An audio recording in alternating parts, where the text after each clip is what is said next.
A'udzu billahi minasyaitonir alim minasyaitonir rajim. Bismillahirrahmanirrahim.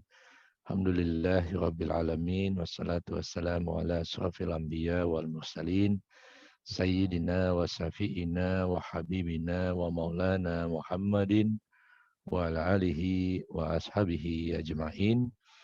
Asyhadu an la ilaha illallah al-malikul haqqul mubin.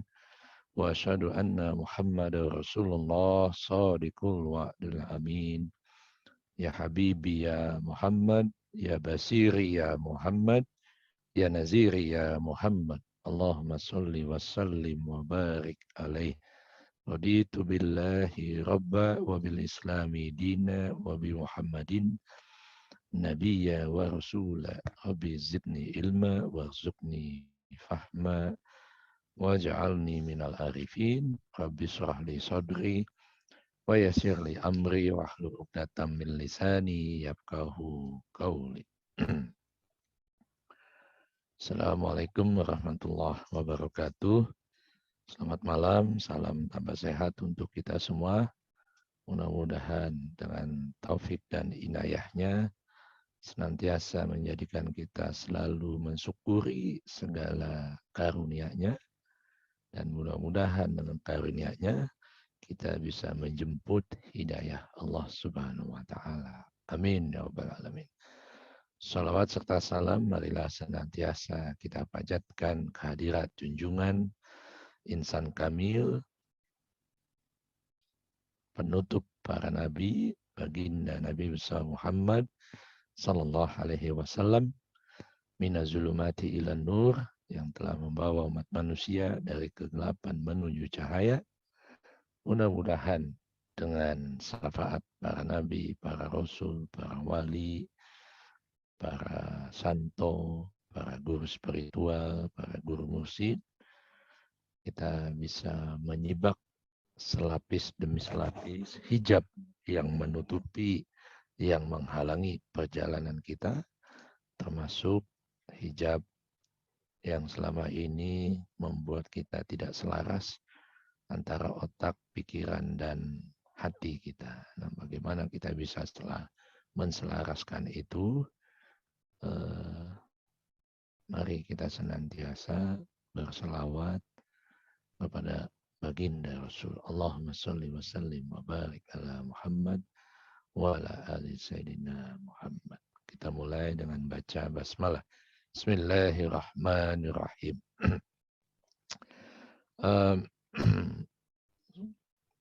15 sampai 20 ayat terakhir surat Al-Qasas ini Allah ingin menyampaikan perihal bagaimana kita menyeimbangkan urusan dunia dengan urusan akhirat. Rasulullah bahkan mengajarkan dengan doanya, Rabbana atina fid dunya hasanah wa fil akhirati hasanah wa qina azabannar.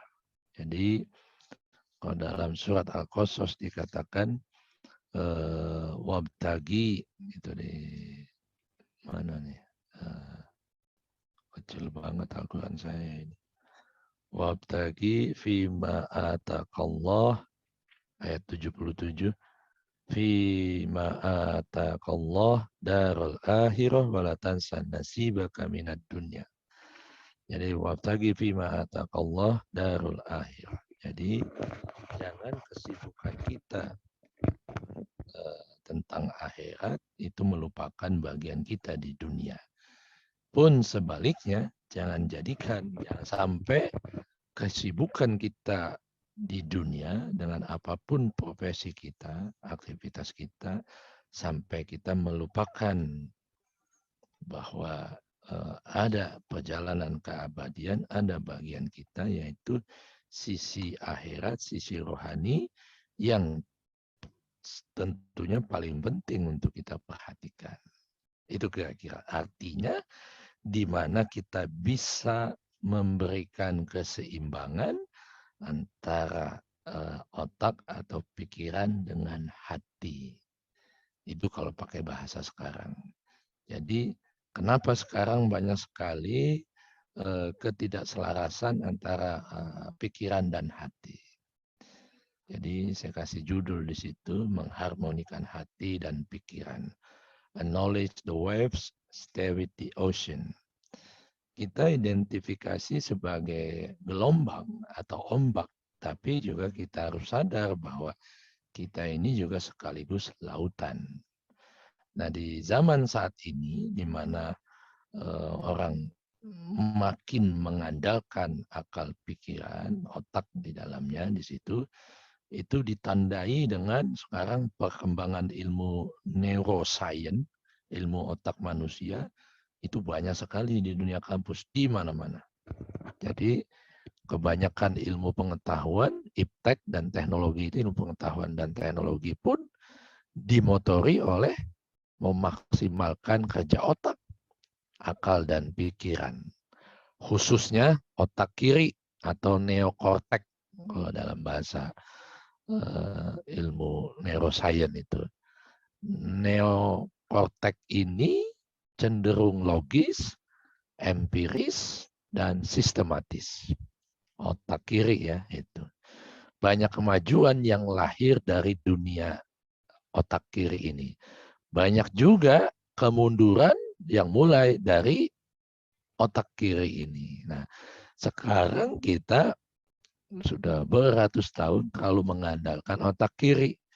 Nah, dengan adanya pandemi, sebenarnya Tuhan mau mengajak kita, yuk kita gunakan otak kanan, menyeimbangkan. Jadi karena banyak juga kemunduran yang mulai dari kerja otak kiri. Sebagian contohnya misalnya bom Hiroshima, Nagasaki tahun 45 itu, 44-45, itu ketika dibom oleh sekutu, itu akibat penemuan sains tuh.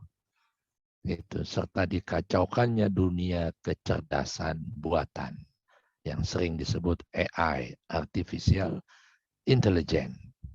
Jadi sebagian contoh yang mengandalkan otak saja, terutama otak kiri yang dunia sains, logika, dan sebagainya, lambat laun orang makin menyadari bahwa itu pun banyak membawa bencana.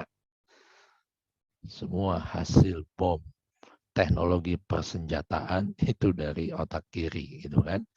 Termasuk sekarang kita mulai ada untungnya, tapi bisa jadi lebih banyak mudaratnya dengan artificial intelligence, AI. Sejak dulu, kalau kita mau perhatikan, setiap kita mengenalkan diri, kenali nama saya siapa, gitu kan. Nama saya Yusuf, nama saya Abdi, nama saya siapa sebut gitu. Pasti nunjuknya begini. Nama saya kan nggak mungkin nunjuknya ke kepala. Nama saya Yusuf, tapi megangnya kepala. Nggak ada tuh, nggak pernah kita lihat tuh. Pasti ketika kenalan, kalau nggak salaman, kita menunjukkan ke salah satu yang dekat dengan hati kita, ke dada kita itu. Nama saya sambil menundukkan kepala gitu kan. Nah, itu dari zaman dulu kita dididik begitu.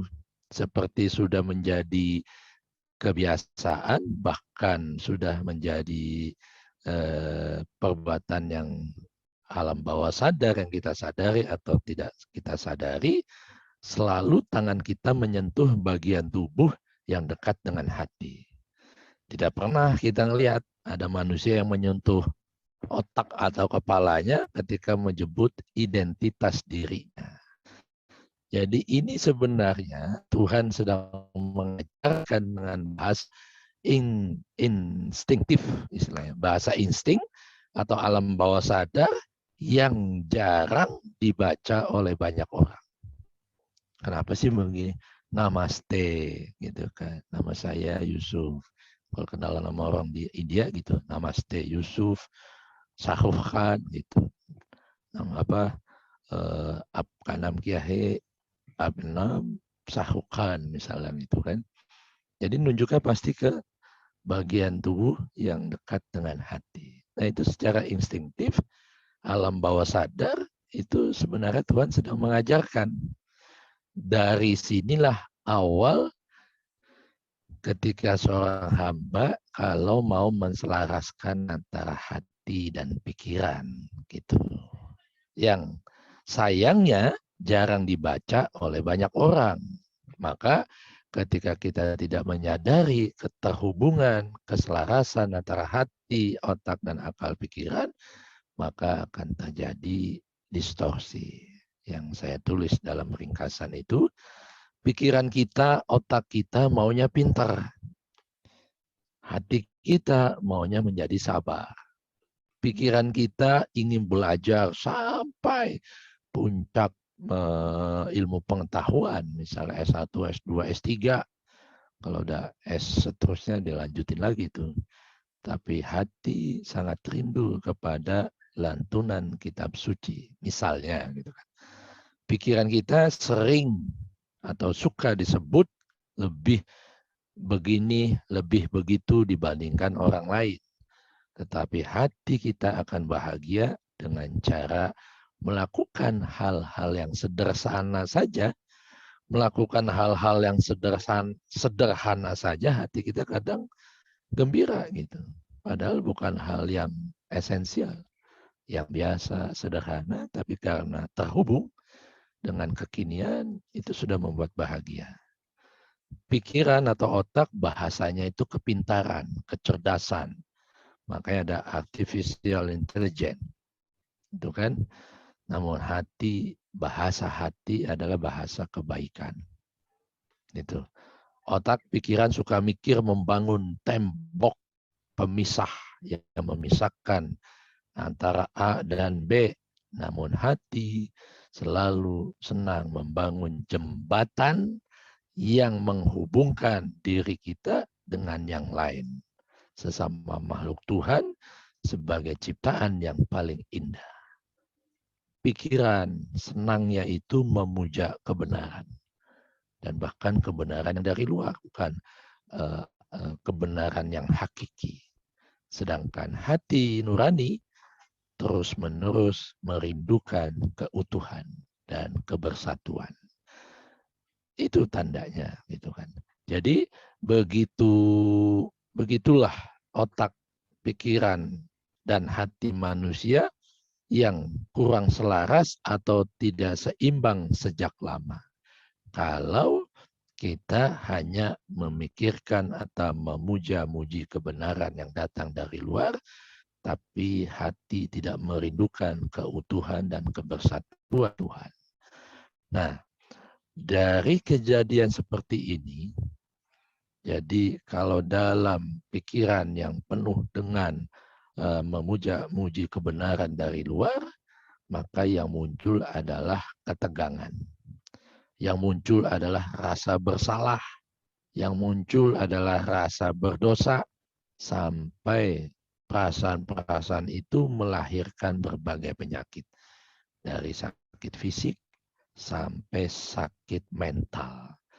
Dari keluarga yang bubar jalan sampai kehidupan yang terbakar. Terbakar itu yang mudah terprovokasi, yang mudah terintimidasi, gitu kan, oleh apapun kejadian dalam keseharian, termasuk dalam hal pandemik ini. Sekarang ditakut-takutin dengan datangnya Omikron, gitu kan. Itu jadi makin panik lagi kan, masuk lagi PPKM lagi, gitu. Luar biasa. Di Turki PPKM nggak ada. Udah jarang yang pakai ini, yang pakai masker. Yang mau pakai masker pakai, yang enggak juga enggak, gitu kan. Karena sudah dianggap sebagai endemi gitu. Di kita makin masif PPKM dan sebagainya gitu. Kasihan gitu. Hidup tidak merdeka, tidak qiyamu binafsi. Bangsa kita belum merdeka. Walaupun sudah hampir 3/4 hampir 1 abad ya. Sudah kurang lebih 75 tahun umur bangsa kita, tapi rasanya kok masih takut dengan ancaman-ancaman dari bangsa lain. Buktinya kita masih terus saja tuh memperlakukan hal-hal yang semestinya tidak disikapi dengan ketakutan berlebihan. Nah, ini sebenarnya kalau kita perhatikan banyaknya sakit mental, penyakit fisik itu akibat tekanan-tekanan yang menimpa mental spiritual kita. Jadi sebelum kejadian itu, sebelum penyakit fisik, penyakit mental datang mengunjung kita, ada baiknya mari kita sejak awal belajar menselaraskan, mengharmonisasikan otak atau akal pikiran dengan hati. Kalau otak dan hati telah selaras, banyak hal yang tidak mungkin menjadi mungkin. Gitu. Nah, bagaimana kita membersihkan penghalang yang mengganggu perjalanan menselaraskan antara otak atau hati dengan pikiran? Satu, halangan pertama dan utama yang sebaiknya dibersihkan sejak awal adalah otak, khususnya otak kiri, neokortek bahasa sainsnya. Neokortek ini tidak bisa membedakan mana realita, mana cara otak mengerti realita. Jadi otak kiri atau neokortek ini hanya mengerti warna putih jika ada hitam. Mengerti malam jika ada siang. Mengerti baik jika ada yang buruk. Dengan kata lain, otak hanya bisa mengerti melalui dualitas kehidupan. Seperti salah, benar, baik, buruk, duka, suka, duka. Padahal realita kehidupan bertumbuh melampaui dualitas kehidupan yang manapun. Senang, sedih, bahagia, sedih misalnya. Baik, buruk, sakit, sehat, gitu kan. Jadi kalau kita mampu melampaui, maka kita bisa bertumbuh jiwa dan pikiran kita.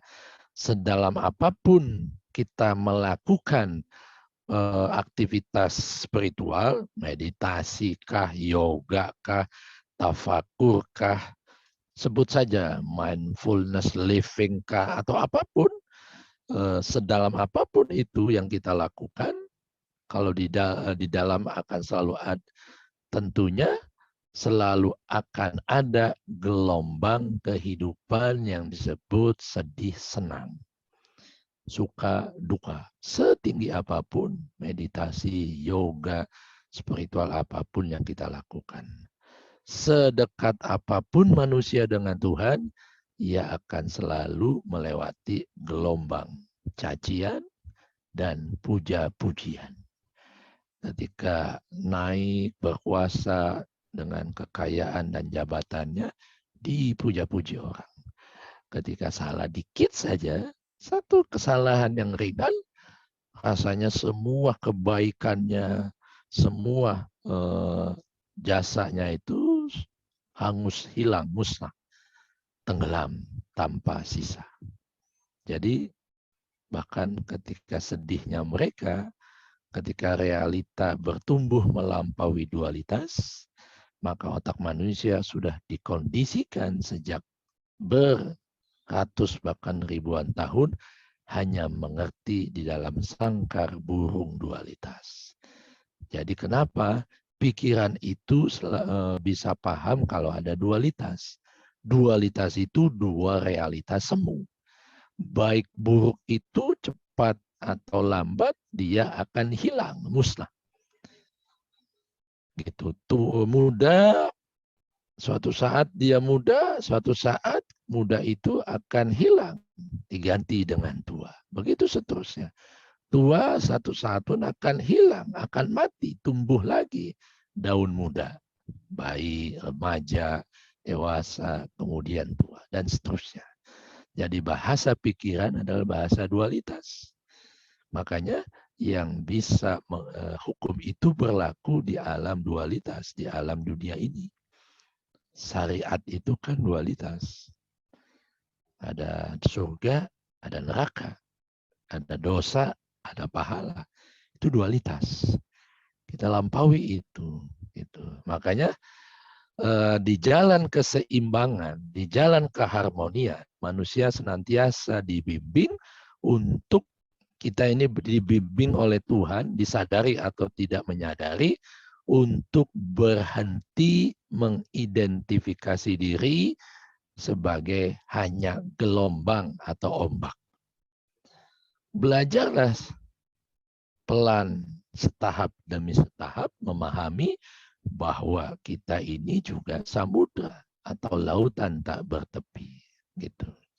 Jadi kalau kita perhatikan manusia-manusia yang tidak pernah disentuh oleh keheningan, misalnya meditasi, tafakur, yoga, refleksi, dan sebagainya gitu kan, begitu mengalami hal-hal yang tidak positif, kalau kita perhatikan, reaksi pertamanya adalah penghakiman dan penghukuman yang kemarin kita bahas di situ. Jadi selalu kalau kita belum sadar bahwa kita ini ombak sekaligus lautan, nah reaksi pertama ketika mendapatkan satu hal yang tidak positif adalah menghakimi diri sendiri atau menghakimi orang lain. Judgmental. Gitu. Setelah menghakimi, oh ini kan bukan salah gue, salah dia, gitu kan. Nah, buru-buru tuh membuang hal-hal yang tidak positif. Yaitu tadi, yang jelek kita pengen buru-buru cepat kita buang. Ketika batuk pilek pengen buru-buru sembuh.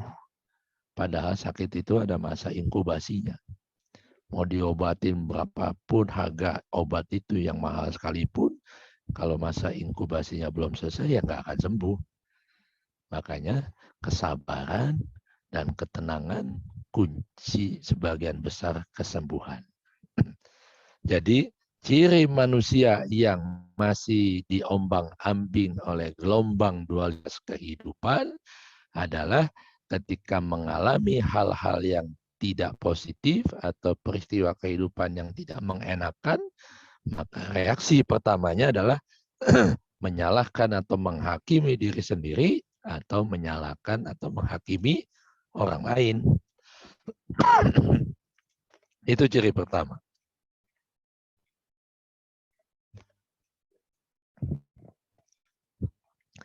Ciri kedua,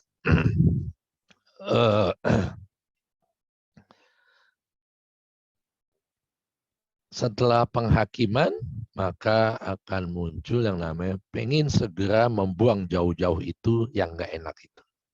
Membuang hal-hal yang tidak positif alias negatif. Padahal kalau kita melihat alam semesta, belajar kepada guru simbolik, yaitu alam semesta yang ada di luar sana maupun pada diri kita sendiri, tidak bisa membuang sang malam. Jadi malam tidak bisa kita buang begitu saja, karena dia pasti akan datang setelah tenggelamnya siang. Sama seperti mawar tidak pernah bisa membuang duri. Pasti setiap bunga mawar merah, putih, kuning, pink, pasti ada durinya. Itu. Manusia tidak bisa membuang hal-hal negatif sebenarnya.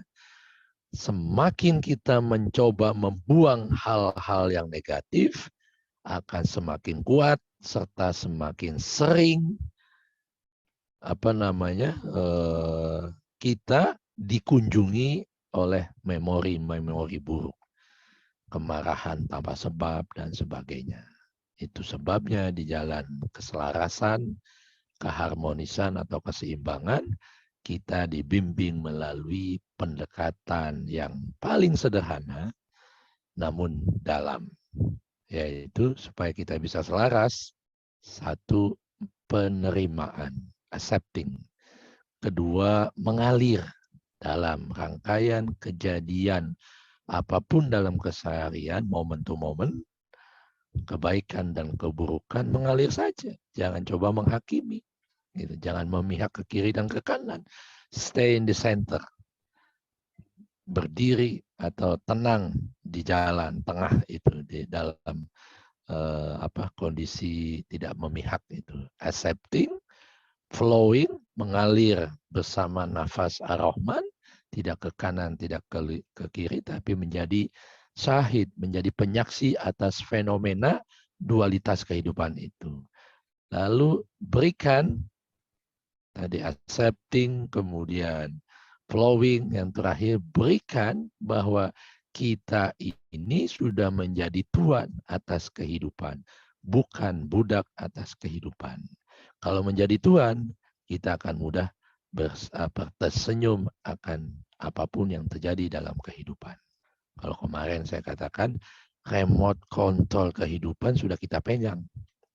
Bukan kehidupan itu dunia dengan segala atributnya yang megang kontrol kehidupan kita, tapi kita sendiri. Jadi accepting, flowing, and smiling, terima, mengalir, dan tersenyum, maka itu akan membuat otak kita khususnya agar keluar dari pengkondisian yang sudah beratus beribu tahun, yang selalu memilih positif di atas negatif. Kemudian mari kita berselancar di atas atau melampaui negatif dan positif. Gitu. Jadi spiritnya adalah ada bagian dalam kehidupan kita ini bahwa kehidupan ini sebenarnya sudah, telah, sedang, dan akan sempurna apa adanya. Nah, bagaimana kita menapaki jalan keselarasan itu, atau bekal apa yang kita pakai untuk melangkah dalam melewati penghalang keselarasan itu. Jadi ada beberapa langkah yang bisa kita lakukan saat ini untuk bisa menselaraskan hati dan pikiran, menselaraskan otak dan hati. Satu, penting bagi kita dimanapun kapapun untuk selalu belajar memaafkan, forgiving. Jadi forgiving ini salah satu yang membuat kita bisa menselaraskan hati dan pikiran. Tanpa ketekunan dan tanpa ketulusan memaafkan, kita dalam hidup akan rawan terjebak di dunia otak kiri yang penuh dengan tembok yang memisahkan. Aku yang paling benar, dia salah. Gitu kan. Aku yang paling suci, dia penuh dengan noda. Itu kan. Aku yang paling pintar, mereka semua bodoh. Nah, itu otak kiri itu. Gitu. Jadi penuh dengan tembok-tembok yang memisahkan. Saya benar, orang lain salah. Saya yang menjadi korban, mereka yang menjadi penjahatnya. Jadi satu langkah yang harus kita lakukan adalah bagaimana kita belajar memaafkan atas segala apapun yang terjadi. Kita salah, kita minta maaf. Mereka yang zalim kepada kita, kita maafkan. Sebagaimana diajarkan Rasul. Bagaimana enggak marahnya kan kalau sisi manusiawi ketika berdakwah bukan menyambut dakwah itu, tapi malah memusuhi dengan melempari dengan batu, dengan kotoran binatang, kotoran manusia. Tetapi apakah dibalas? Walaupun tubuh Rasul luka-luka, tidak dibalas. Bahkan orang lain, dalam hal ini malaikat Jibril itu udah panas mau membalas perbuatan kafir Quraisy itu. Kalangan kafir yang ada di Mekah itu. Kata Rasul, jangan, maafkan dia. Aku ampuni dia. Sekarang mereka tidak beriman, mudah-mudahan dari anak cucu mereka beriman kepada ajaran yang aku bawa. Jadi, huzil afwa wa'mur bil urfi wa'arid anil jahilin. Huzil afwa, ambillah maaf, maafkanlah. Wa'mur bil urfi, maka perintahkanlah untuk memakrifati Allah. Jadi kalau kita bisa memaafkan, hati akan plong, pikiran akan tenang. Maka di situ kita bisa memerintahkan diri kita wa'mur bil urfi untuk melakukan yang namanya memakrifati apapun yang terjadi. Termasuk kita bisa mengenal bahwa semua kejadian adalah sidik jari Tuhan. Sign atau ayat-ayat ilahi yang Tuhan sedang berikan kita sebagai bentuk pendewasaan. Di situ. Jadi indahnya memaafkan, ia akan membongkar tembok-tembok yang selama ini memisahkan kita dengan orang lain. Karena demikian pentingnya memaafkan. Sudah dengar pemerintah Belanda minta maaf atas penjajahannya kepada bangsa Indonesia selama ratusan tahun? Baru-baru ini, itu kenapa? Lucu kan, Indonesia udah merdeka, udah lebih dari 75 tahun, tapi baru saat ini. Karena dia didesak, bahkan mendengar ada satu penelitian yang didapat dari ilmuwan dari Universitas di Utrecht di Belanda yang mengatakan bahwa begitu besar dampak keindahan kalau kita mau memaafkan dan minta maaf. Jadi salah satu kesimpulan dari penelitian ilmuwan neuroscience dari Universitas Utrecht di Belanda ini, bahwa keberhasilan memaafkan membuat seseorang lebih produktif dalam berbagai dimensi kehidupan. Jadi tidak ada hambatan. Makanya kalau ada trauma masa lalu dengan orang tua, dengan keluarga, dengan teman, gitu kan, walaupun sudah nggak pernah ketemu gitu, tapi masih ada menyimpan trauma masa lalu, itu kalau bisa dalam tafakur, dalam meditasi, dalam keheningan, itu kita maafkan. Mana tahu kita masih ngeganjel ya atas kejadian masa lalu, walaupun secara peristiwa sudah lewat puluhan tahun gitu, tapi di-trigger dikit ya muncul lagi tuh rasa trauma itu, ketakutan, kebencian dan sebagainya itu. Jadi usahakan selalu memaafkan dengan cara mengosongkan jiwa kita dari segala file-file kehidupan yang membuat kita terbelenggu dengan masa lalu yang masih tersimpan dalam file hidup kita itu. Jadi menurut penelitian di Belanda itu kalau kita memaafkan atas apapun yang terjadi pada kita, terutama kejadian-kejadian yang telah lalu itu akan membuka keran-keran kehidupan kita yang akan jadi semakin produktif, makin lancar. Kalau bahasa Islam, wa yarzuqu mayyasha min haitsu la yahtasib. Akan mendatangkan rezeki dari arah yang tidak kita sangka-sangka. Maka maafkanlah.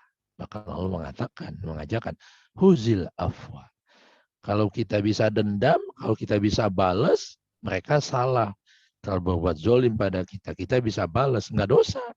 Tapi memaafkan itu lebih memuliakan. Jadi kalau kita memaafkan, Allah akan lebih memuliakan hamba-hambanya dibanding kita membalas kezoliman orang yang telah berbuat zolim kepada kita. Jadi wa'arid anil jahilin, dan berpalinglah dari orang-orang yang bodoh, yang ngedablek, yang tidak mau memaafkan dan tidak mau minta maaf. Jadi ngapain orang yang salah kok, masa kita yang minta maaf, enak banget. Nah, itu orang jahil tuh, jangan didengar. Lihat perintah Tuhan, huzil afwa. Di ayat sebelumnya itu perihal ketika orang zolim, kamu boleh ngebalas dan tidak dosa. Dengan bahasanya ketika ditampar kanan, ya tampar kiri dia gitu kan. Ketika dipukul, dipukul, dicubit, ya dicubit lagi gitu. Kalau bisa balas, ya nggak apa-apa gitu. Tapi memaafkan itu jauh lebih mulia dibanding kita membalas akibat kezoliman. Itu. Jadi kalau di dunia meditasi, tafakur, yoga, mindfulness gitu kan, di dunia yang sering sekarang ini New Age itu sering menjadi praktek orang-orang yang ingin mendapatkan keseimbangan hidup. Memaafkan itu akan membantu gelombang otak kita berevolusi menuju delta dan gamma.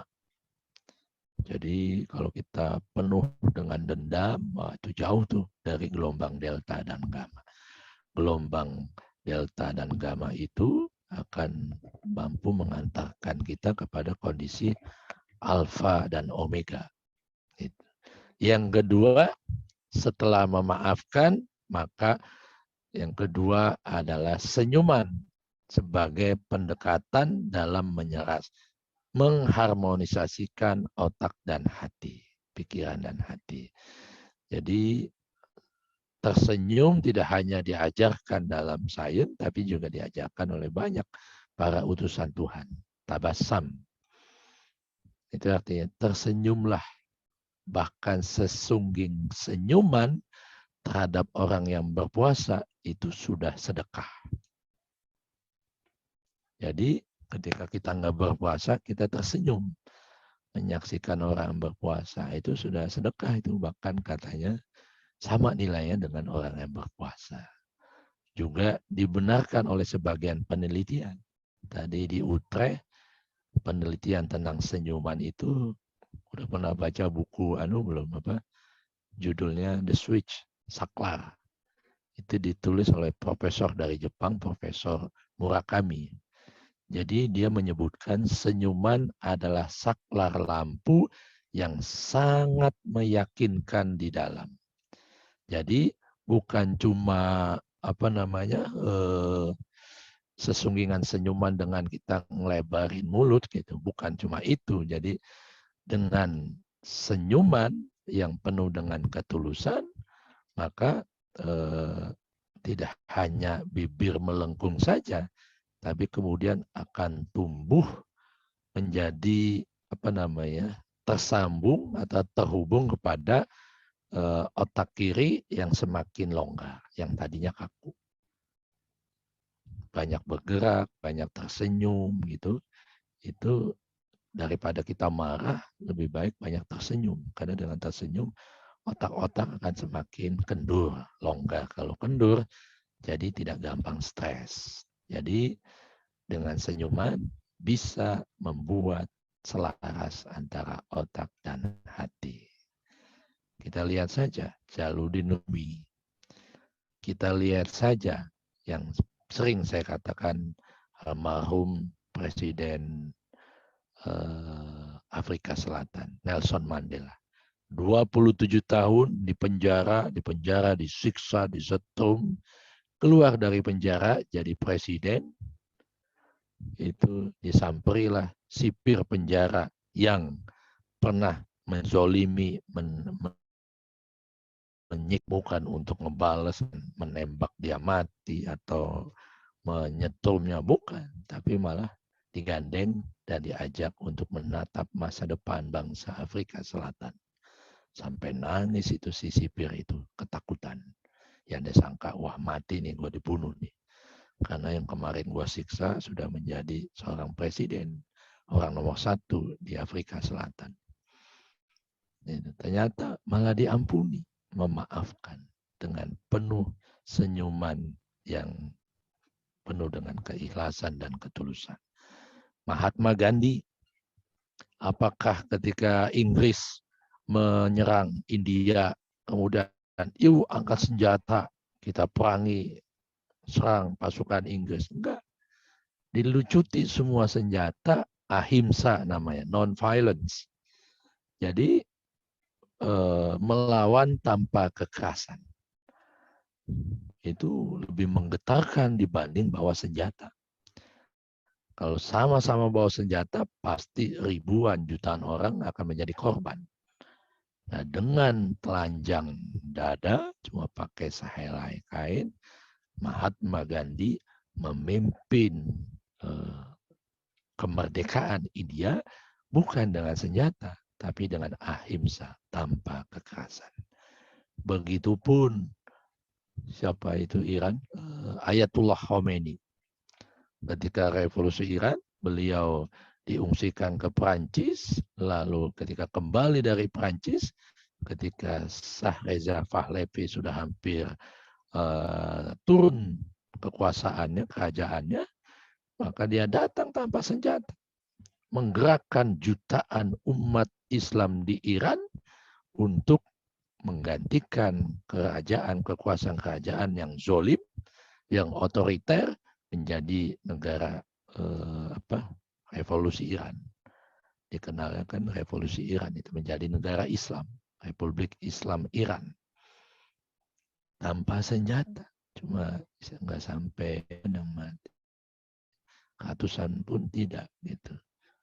Jadi betapa kekuatan keselarasan dengan memaafkan dan senyuman itu mampu lebih menggetarkan daripada angkat senjata.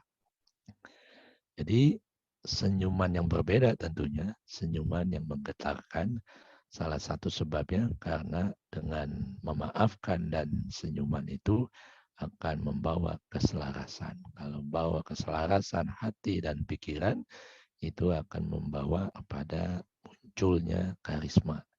Yang ketiga, selalu bersyukur atas apapun kejadian karunia yang telah Tuhan berikan. Bersyukur sebagai salah satu cara untuk menselaraskan juga antara hati dan pikiran. Ketika kita bersyukur, maka otak kita akan memberitahu bahwa kita telah menerima apa yang diinginkan. Akibatnya, otak tidak saja tidak melepaskan hormon yang jelek, yaitu hormon kortisol, tapi juga melepaskan hormon pertumbuhan seperti hormon dopamin. Jadi ketika kita bersyukur atas karunia yang Allah telah berikan kepada kita, itu sebenarnya kita melepaskan hormon yang jelek, kortisol, dan memunculkan hormon yang baik, dopamin atau oksitosin. Ini bahasa chemistry-nya gitu, bahasa kimianya gitu, bahasa biologisnya gitu. Karena reaksi biokimia otak adalah tempat perjumpaan tubuh, pikiran, perasaan, dan spirit. Jadi bersyukur tidak saja menselaraskan otak dan hati, tapi juga menselaraskan body, mind, and spirit. Makanya bangun tidur dan mau tidur, kita diminta berdoa. Itu kan bersyukur. Bismika Allahumma ahya wa bismika amun. Bersama Allah, atas nama Allah, aku mematikan untuk sementara hawa nafsuku, ego-egoku, dan mematikan tubuhku. Wa bismika ahya, bismika Allahumma ahya, dan bersama Allah aku hidupkan aspek keilahianku. Ruh kan gak pernah tidur. Jadi ruhnya tetap terjaga, tubuhnya, fisiknya dia tertidur. Termasuk pikirannya, termasuk fisiknya di dalam situ. Yang keempat, kalau sudah kita memaafkan, mensyukuri, kemudian tersenyum dalam kehidupan, maka yang keempat adalah sering-seringlah kita mengekspresikan diri dengan ungkapan-ungkapan yang indah. Bisa nyanyi, bisa baca puisi, gitu, bisa mendengarkan musik, gitu. Jadi selama kita 2 tahun ini, krisis panjang 2 tahun ini, itu mestinya membawa kita kepada kreativitas untuk mengeluarkan ekspresi positif dari dalam diri kita. Nyanyi, dengar musik, kalau dengar musik yang kita senengin kan jadi bikin kita bahagia gitu kan. Gitu. Jadi kalau bahasa dalam ilmu psikologi itu disebut energy of joy, energi happiness, energi kesyukuran, energi kebahagiaan, energi sukacita. Nah, itu harus kita munculkan. Lagi sakit, ya jangan keseret-seret terus dengan rasa sakit. Justru lagi sakit, lompat-lompat aja. Lompat-lompat dalam artian bergerak, nyanyi-nyanyi, kemudian tertawa gitu kan. Ya nonton film komedi supaya ketawa gitu. Atau film horor tapi komedi kan gitu. Harusnya takut tapi kita jadi ketawa kan gitu. Jangan yang horor banget tapi yang horor tapi komedi. Nah, itu bisa menimbulkan energy of joy. Itu yang bisa menyembuhkan segala hal, bahkan menselaraskan hati dan pikiran. Jadi dengan nyanyi, dengan membaca puisi, dengan mengekspresikan diri, tertawa, ya, membaca buku komik komedi atau nonton film komedi, itu akan membawa energy of joy, energi sukacita ke dalam. Itu bisa menyeimbangkan. Karena dalam putaran waktu setiap perjalanan manusia, paling sering kita didominasi oleh perasaan gagal, perasaan sedih, dan duka. Jadi, kalau kita mau merenungkan, mari kita menselaraskan hati dan pikiran dengan energy of joy, yaitu sing a song, nyanyi. Jangan yang sedih nyanyiannya, tapi yang membangkitkan hati dan pikiran, yang menumbuhkan kebahagiaan dan kegembiraan. Itu. Yang kelima, kemarin saya sudah sebutkan, compassion, belas kasih sayang. Itu juga bisa menjadi kekuatan untuk menselaraskan otak dan hati. Di samping sebagai kekuatan penjaga, itu juga akan membawa kita kepada setiap kali berjumpa apa saja dan siapa saja. Kalau kita berjumpa di luar sana kepada siapapun atau apapun yang kita temui, kira-kira dalam hati kita ini melihatnya apa? Apa penderitaan orang ini? Gitu. Bagaimana kita bisa meringankan beban penderitaan mereka? Keluar rumah atau masih di halaman rumah, melihat tanaman, kok layu? Nah, jangan diem. Ambil selang, siram. Atau yang sudah mulai tua, daunnya ya digugurkan. Kalau sudah waktunya dia kembali ke asalnya gitu kan. Gitu. Jadi itu yang disebut compassion. Tidak hanya kepada sesama manusia, sesama makhluk Tuhan yang lain, melihat binatang, kucing terseok-seok, ngeong-ngeong, ternyata dia kelaparan, saking laparnya udah perut kering, nggak bisa jalan. Kalau kita lihat, ambil, kita kasih minum, kita kasih susu, kita kasih makanan, kita rawat sampai dia bisa pulih sebagaimana keadaan semula misalnya. That's compassion. Melihat orang lain di jalan, itu orang tua bawa kan ada tuh pernah di Jakarta saya lihat itu mikul berat bawa cobek gitu yang buat ngulek-ngulek sambal itu kan batu itu. Depan ada 10 batu, belakang 10 batu, sudah tua bawanya berat gitu. Sudah sore belum juga laku. Nah, kalau punya uang ringankan dengan belas kasih, compassion, beli. Syukur-syukur bisa kita borong, bagi-bagiin buat orang lain. Untuk meringankan orang itu. Jadi yang disebut compassion, setiap kita melihat makhluk Tuhan yang lain, baik manusia maupun binatang maupun tumbuhan, kira-kira apa sih yang dibutuhkan makhluk Tuhan yang ini? Terus apa yang bisa aku lakukan untuk meringankan beban makhluk Tuhan yang ini? Gitu. Paling tidak menambah penderitaan baru buat siapapun atau apapun yang kita temui. Sudah nggak mau nyiram, tumbuhan yang sudah kering kerontang itu, ini malah main potek-potek aja gitu. Padahal masih ada daun-daunnya yang hijau. Itu namanya menambah penderitaan baru buat makhluk Tuhan yang lain.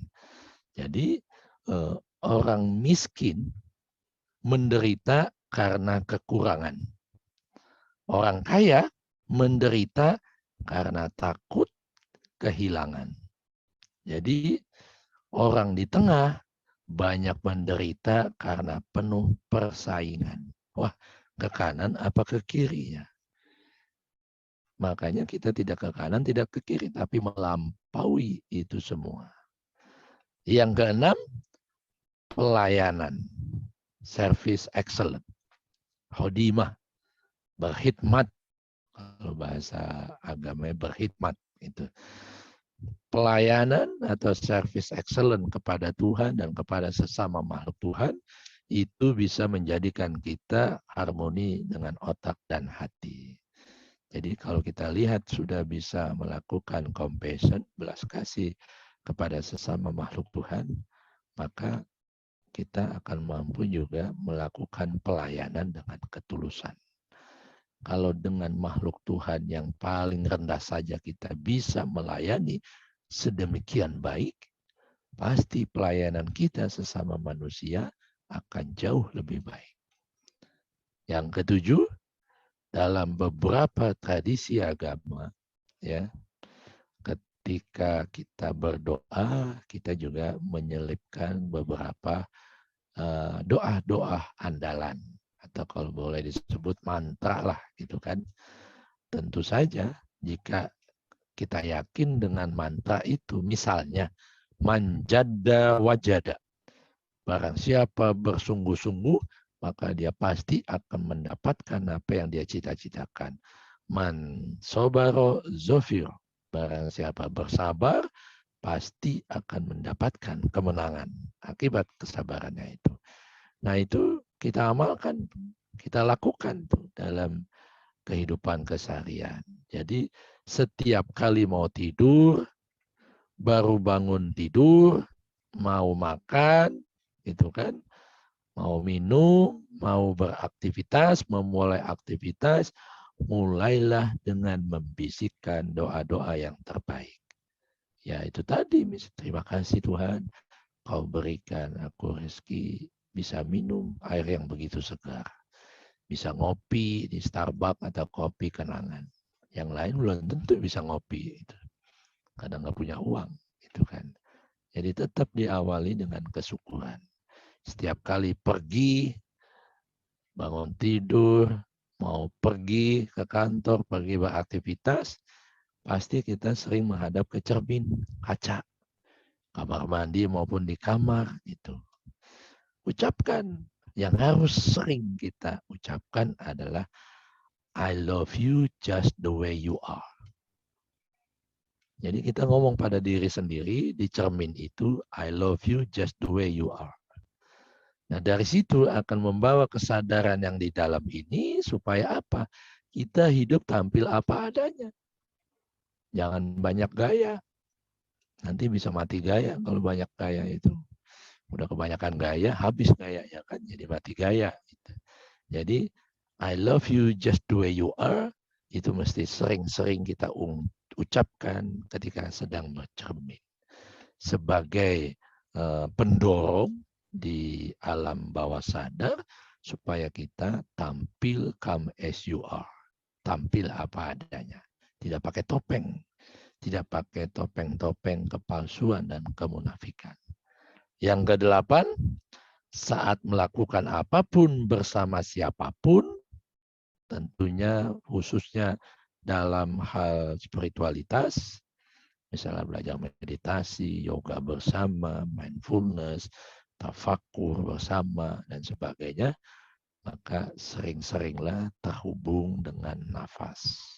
Artinya kita memperhatikan keluar masuknya nafas supaya mendapatkan kesadaran murni. Keluarnya nafas, kita sadari kita melepaskan semua kotoran-kotoran atau residu kehidupan. Virus-virus cinta dunia. Gitu. Ketika menghembuskan, menarik nafas, kita bayangkan kita sedang mengakses energi murni, energi positif untuk mengisi kehidupan lahir batin dengan kehadiran cahaya ilahi. Gitu. Jadi itulah jeda antara tarik nafas, kemudian membuang nafas. Tarik, tahan. Itu kan jeda di antara nafas itu. Jadi ini juga akan membawa kita, kalau kita sering memperhatikan keluar masuknya nafas, bukan otomatis, tapi kita penuh dengan kesadaran memperhatikan itu sama saja kita masuk ke wilayah kuantum. Wilayah kuantum ini wilayah ketak terhinggaan.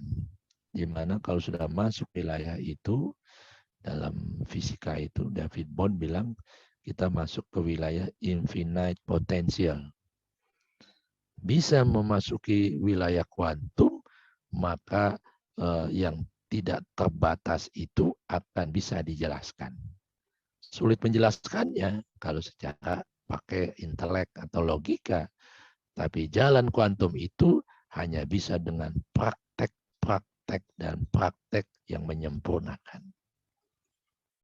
Kalau orang sudah bisa mi'raj, sudah bisa bertemu kepada Tuhannya, jalan itulah yang akan membuka jalan tak terhingga, yang tanpa batas, infinite potential, kata David Bohm, seorang fisikawan, yang di situ akan menyingkap wilayah-wilayah yang tadinya tidak mungkin menjadi serba mungkin. Menurut manusia nggak mungkin, buat Tuhan tidak ada yang nggak mungkin. Semuanya jadi mungkin. Nah, itu wilayahnya ketika kita mampu selalu sadar memperhatikan nafas ar-Rahman. Yang ke-9, terakhir, di atas itu semua, 1-8, bimbingan diri kita ini supaya tumbuh dalam keseharian dengan memadukan keseimbangan dan keterhubungan. Jadi untuk bisa seimbang dalam 8 hal itu, yang ke-9 adalah seimbang sekaligus terkoneksi, terhubung. Makanya dibilang sholat. Itu kan, sholat itu kan keterhubungan manusia kepada sang sumber. Gitu. Jadi langkah praktisnya adalah mari kita gunakan apapun ketidaknyamanan, ujian, musibah yang sedang kita alami, itu kita jadikan sebagai langkah menuju keseimbangan. Jika kita jenuh di dalam diri kita jenuh, ada saatnya kita jenuh, maka jalan-jalanlah keluar. Jalan-jalan keluar nggak usah jauh-jauh. Jalan ke toko buku, jalan ke supermarket, jalan aja. Menikmati perjalanan itu. Bukan tujuannya belanja, bukan. Menikmati kejenuhan gitu. Ketika kita bawa keluar kejenuhan yang di dalam itu, maka insya Allah kejenuhan itu akan hilang. Kalau gersang di dunia fisik kita ini, kepanasan, kegerahan, maka belajarlah spiritual. Jadi kalau gersang, gelisah, mudah terprovokasi di dunia fisik dan mental kita, belajarlah spiritual. Mulailah kita menapaki jalan kesadaran. Jadi di situ akan mendapatkan keterhubungan. Sarana untuk bisa terhubung adalah bagaimana kita selalu berhati yang penuh syukur, untuk selalu berterima kasih atas karunia apapun yang telah Allah berikan kepada kita. Dari itu mungkin kita bertanya, apa tanda-tanda manusia yang otak dan pikirannya dan hatinya sudah selaras? Pasti ada tandanya ya. Jadi tanda pertama bisa jadi daya adaptasi seorang hamba yang sudah bisa selaras antara otak dan pikirannya adalah dia mudah adaptasi di tengah kehidupan yang begitu gonjang-ganjing. Relatif tinggi. Gonjang-ganjingnya dia mudah beradaptasi. Gitu. Di mana ada masalah, dia sadar bahwa di situ sekaligus ada jalan keluar. Innama al yusri yusra. Dalam kesusahan, detik itu juga ada kemudahan. Kenapa kemudahan tidak tampak? Karena kita sudah panik duluan, gelisah. Kemudahan yang juga datang bersamaan dengan kesusahan, itu kita tidak melihatnya. Yang kita lihat cuma kesusahannya. Gitu. Jadi tanda orang sudah selaras antara pikiran dan hatinya adalah mudah adaptasi, di mana ada masalah, dia sadar di sana juga ada jalan keluarnya atau solusinya. Di mana ada pertanyaan, di situ juga dalam waktu yang bersamaan ada jawaban. Itu. Tanda kedua yang sudah selaras antara hati dan pikiran, tubuh kita ini mudah sehat, tubuh mudah sehat, perjalanan jiwa jadi mudah selamat. Kalau tubuh lahir mental ini sehat, maka perjalanan kedewasaan jiwa kita akan makin naik dan selamat itu akan mudah dan lancar perjalanannya. Jadi energi kreatif, energi positif seorang hamba itu akan makin naik vibrasinya makin positif. Maka di sana sini akan muncul kebetulan-kebetulan yang kaya akan makna. Sebenarnya itu. Kemarin aneh juga itu. Ketika saya mau pulang dari Papua. Di tiket awal di situ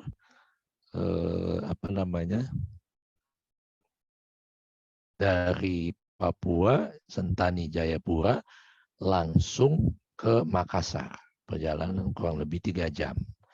Di Makassar 2,5 jam transit, lalu berangkat lagi jam 6:30 malam waktu Makassar. Pagi-pagi mau jalan ke bandara, tiba-tiba ada SMS. Ada SMS datang memberitahukan pelanggan yang terhormat, rute penerbangan Anda berubah, tapi flight number-nya tidak berubah. Itu penerbangannya silakan cek langsung ketika check-in, karena nggak bisa check-in website pada saat itu. Nah, berubah kemana nih gitu kan?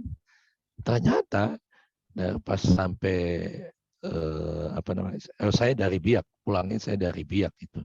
Dari Biak harusnya langsung ke Makassar. Ternyata berubah dari Biak ke Sentani dulu. Padahal saya kemarin dari Sentani ke Biak gitu. Kok balik lagi ke Sentani gini? Udah. Di situ bilang dari Biak ke Sentani baru ke Makassar. Ternyata sampai di Sentani transit lagi, bukan langsung ke Makassar, lompat lagi, transit lagi, kurang lebih 45 menit ke Timika. Padahal perjalanan sejam-sejam tuh. Itu. Oh, ada teman saya nih, saya coba aja ini. Wah, kebetulan nih gitu kan. Nggak kepikiran ya dari Biak langsung ke Makassar. Nggak bisa nih, ada teman di Timika gitu kan, dia kerja di Freeport gitu. Pas dari bandara Sentani ini diinfokan akan ada transit lagi di Timika gitu kan. Wah, langsung saya diingatkan kayak kebetulan gitu. Wah, coba deh telepon gitu kan. Dia kabarnya gimana nih mualaf ini teman gitu. Dia kerja di Timika di Freeport. Nah, kata Emon ada tuh dia. Terus ketemu Pak Yusuf katanya gitu. Tapi saya cuma 45 menit. Boleh nggak saya izin? Saya tanya dulu kalau boleh keluar pesawat, karena nggak boleh keluar pesawat biasanya. Keluar sebentar ke lobby, terus balik lagi gitu kan. Gitu. Udah. Ternyata pas sampai Timika, bisa ketemu tuh. Boleh Pak, sebentar ya Pak. Maksimal 20 menit, terus langsung ke pesawat lagi. Oh siap gitu. Lari saya dari pesawat itu. Nggak bawa apa-apa gitu. Nemuin dia gitu kan. Itu dia ada kasih buku gitu kan selama dia tinggal di mes Freeport di sana itu. Apa yang saya ambil dari situ adalah bahwa muncul kebetulan-kebetulan yang sebenarnya bukan kebetulan. Kebetulan yang kaya akan makna. Itu yang makanya saya sebut tadi itu. Jadi kalau kita sudah menselaraskan hati dengan pikiran, semuanya tidak ada yang percuma. Jadi Rabbana ma khalaqta hadza batila. Gitu kan. Dibanding saya langsung dari Biak ke Makassar transit, kemudian transitnya 2,5 jam nunggu, kan bisa jadi menurut Tuhan mendingan setengah jam transit di Sentani, kemudian 45 menit transit di Timika. Kalau nggak transit kayak begitu, kan nggak mungkin ketemu dengan mu'alaf yang pernah saya bina gitu. Kan gitu. Nah, dari Timika udah ketemu, langsung terbang lagi ke Makassar. Bayangan saya transitnya 2 jam. Ternyata sama juga setengah jam. Alhamdulillah.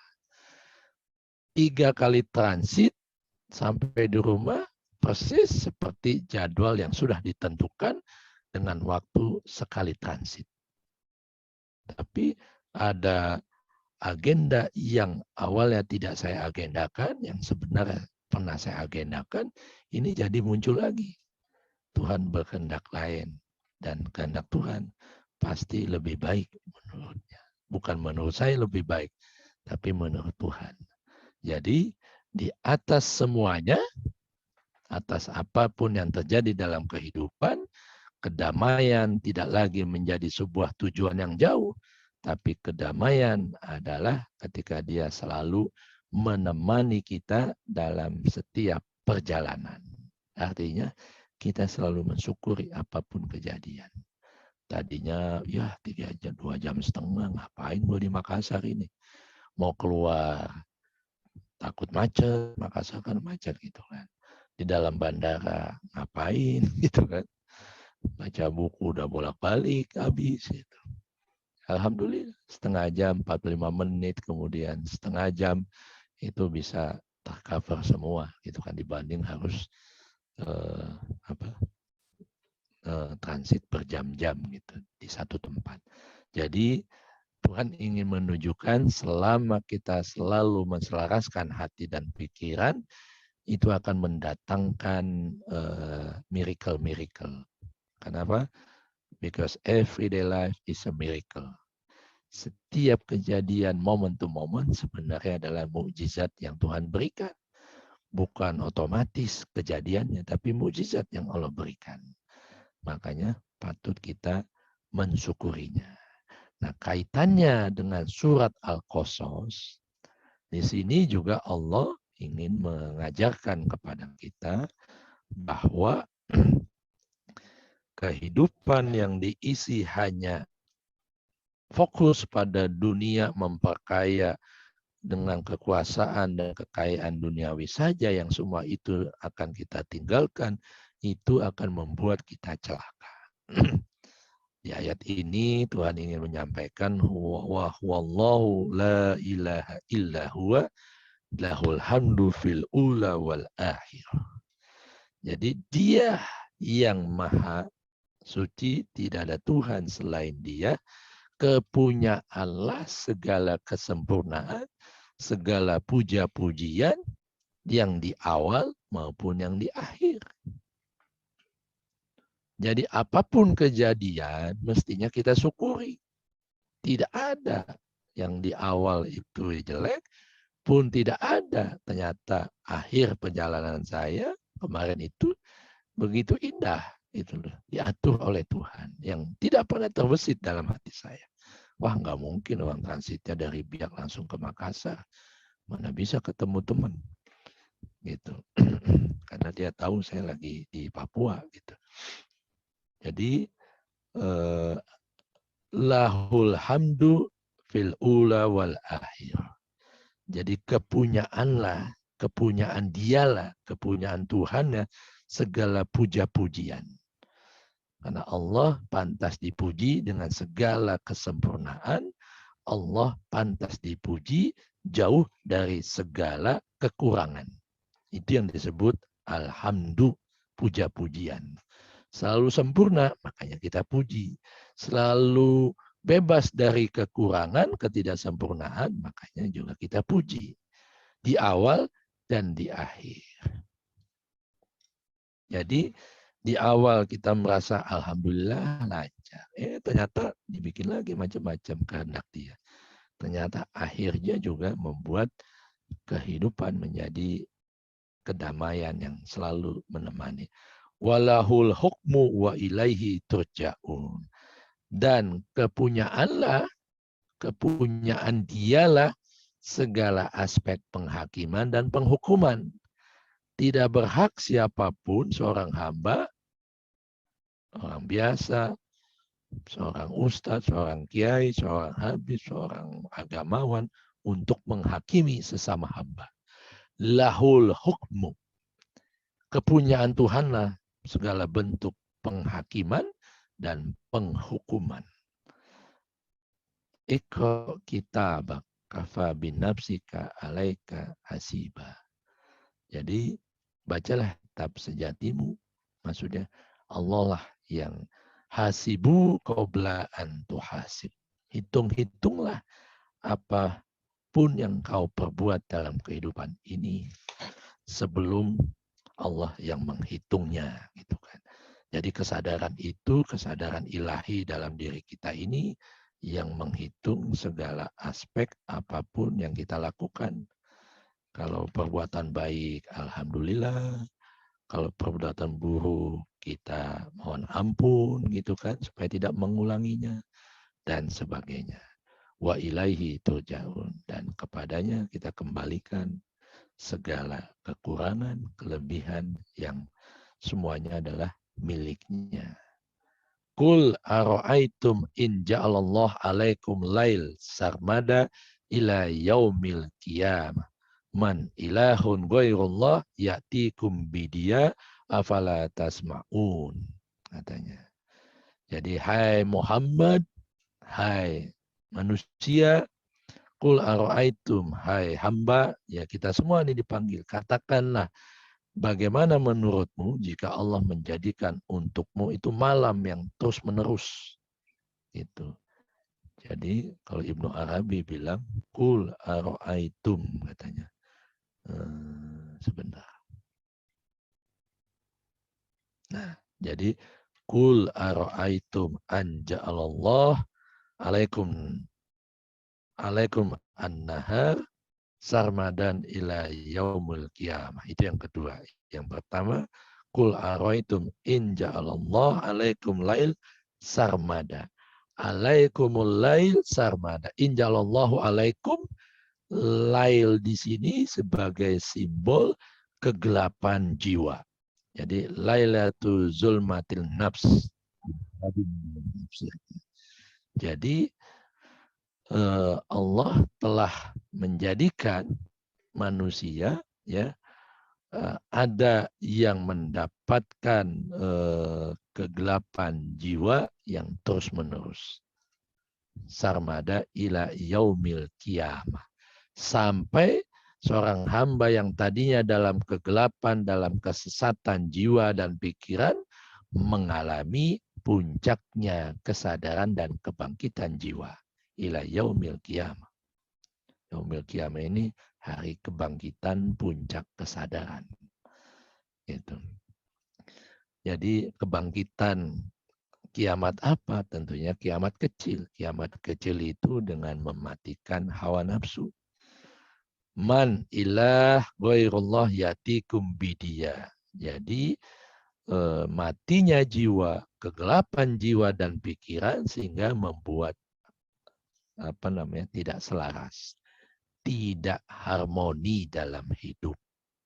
Dari apa? Min nuril ruh, dari cahaya sang maha ruh, yaitu Allah Subhanahu wa taala. Jadi kalau kita tidak selaras antara hati dan pikiran, itu sama saja kita belum mengalami kiamat. Kalau sudah mengalami kiamat, maka kegelapan kehidupan jiwa dan pikiran itu akan mengalami kebangkitan. Kebangkitan dari apa? Yang tadinya gelap minazulumati ilan nur. Habis gelap terbitlah terang, kata Raden Ajeng Kartini. Itu begitu, dia mengalami puncak kiamat, kebangkitan kesadaran diri, lalu ketika dia dimakrifatkan oleh Kiai Haji Soleh Darat, yang ngucapin itu, wa minazulumati ilan nur, terinspirasi dari ayat yang disampaikan oleh guru mursyidnya, lalu dia tulis buku, habis terang, habis gelap, terbitlah terang. Habis gelapnya kepekatan jiwa dan pikiran yang tidak mengerti ayat suci Al-Quran, karena ditulis dalam bahasa Arab, itu kan, lalu diberikan terjemahan tafsir takwilnya oleh gurunya, baru terang benderang. Apalagi ketika ayat minazulumati ilan nur itu diberikan pengalamannya pengalaman yang sejati dialami oleh Raden Ajeng Kartini, sehingga dia mengalami apa yang disebutkan dalam Al-Quran, dari kegelapan jiwa dan pikiran mengalami kebangkitan kerohanian yang penuh dengan cahaya terang benderang. Itulah yang disebut diciptakan malam. Di sini disebutnya apa tadi? Qul ara'aitum in ja'alallahu alaikumul lail. Jadi lail ini sebagai simbol kegelapan jiwa-jiwa yang mengalami kesesatan jiwa dan kesesatan berpikir. Kesesatan berpikir bisa jadi karena merasa paling benar sendiri, merasa paling pintar sendiri, dan sebagainya. Jadi disebut Lailah Zulumatin Nafs. Ketika mengalami kesesatan jiwa dan pikiran, kegelapan hati dan pikiran, maka satunya jalan yang bisa membawa kepada keseimbangan adalah mengalami menuju kepada kebangkitan kesadaran. Untuk mendapatkan nur min ruh al-a'zam. Min nuri ruh al-a'zam. Itu. Yang kedua, in ja'ara'aitum in ja'alallahu alaikum an-nahar sarmadan ila yaumil qiyamah man ilahun ghairallah ya'tikum bilail taskunu fi afala tubsirun. Hai Muhammad, ini kalau terjemahannya gitu. Bagaimana pendapatmu jika Allah menjadikan untukmu siang itu terus-menerus? Nggak enak kalau ada di Eropa itu yang nggak pernah ada matahari. Nggak pernah ada malam, siang terus. Nggak enak kan? Makanya Indonesia ini sepenggal surga. Ada matahari, ada hujan, ada panas. Ada dingin, ada hangat. Itu kan. Ada lembab. Itu. Indonesia ini surga dunia sebenarnya.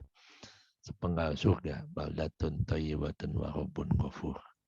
Nah, yang kedua ini, Ibnu Arabi mengatakan bahwa inja'alallahu alaikum nahar nururuh sarmadan. Jadi Allah telah menciptakan untuk kita semua cahaya penerang dalam kehidupan bitajalli adaim dunal bitajalli adaim. Jadi terang benderangnya cahaya ilahi yang memancar dari dalam setelah kita mengalami kebangkitan jiwa dan pikiran, itu akan membawa kita kepada taskunu nafi. Taskunu nafi, sakinah itu artinya tenang. Jadi kita akan hidup dalam ketenangan. Sakana yaskunu sukun. Tanda sukun dalam tajwid itu kosong. Gitu, tanda mati kosong, nol gitu. Artinya apa? Jadi kalau kita mau hidup tenang selalu dalam cahaya penerang dari ilahi, maka jalannya adalah kosongkan hatimu, kosongkan pikiranmu, dari segala sesuatu selain Allah.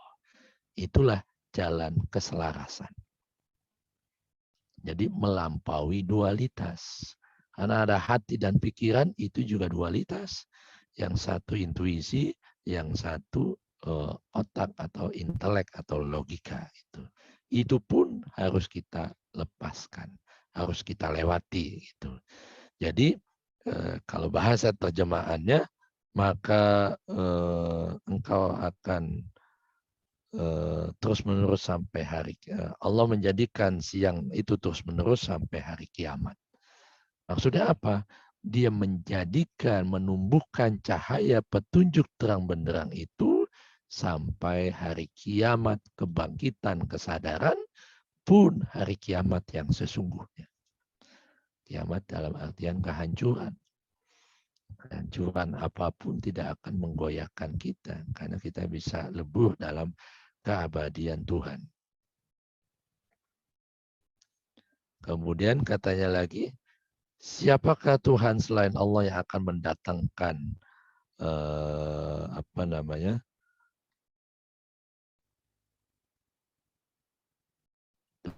Kul aro'aitum ya kul aranjalallahu alaikum nahar sama ilal yaumil qiyamah ya'tikum billaili taskunu, di mana ketika malam kita bisa beristirahat.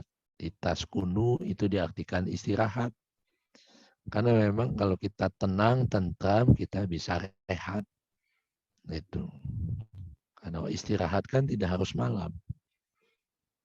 Jadi makanya dijadikan malam untuk kita malam ini kita pakai untuk munajat kepada Tuhan, untuk menemui Tuhan. Dijadikan siang untuk kita beraktivitas, dijadikan malam untuk kita mengistirahatkan tubuh, tapi mengaktifkan aspek ruh. Mengistirahatkan jasmani, body, mind, tapi mengaktifkan aspek rohani. Dengan mi'raj, dengan menemui sang kekasih sejati. Jadi bilailin taskunu, dengan kebangkitan kesadaran, dengan kebangkitan rohani, dengan cahaya yang ada, maka kita bisa hidup tenang, tentram, dan kosong dari segala sesuatu selain Dia. Wa mi rahmatihi ja'alallakum lail wan nahar litaskunu fi wa litabtagu min fadli wa la'allakum tashkurun. Ketika kita mampu menyandingkan, menjadikan jasmani badan sebagai alat yang paling cepat untuk mengakses dimensi rohani, itulah yang disebut litabtagu min fadlillah, untuk menggapai karunia Tuhan yang paling besar.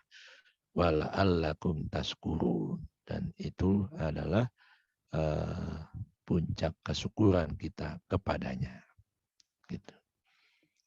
Ada pertanyaan sebelum saya lanjutkan? Monggo, silakan.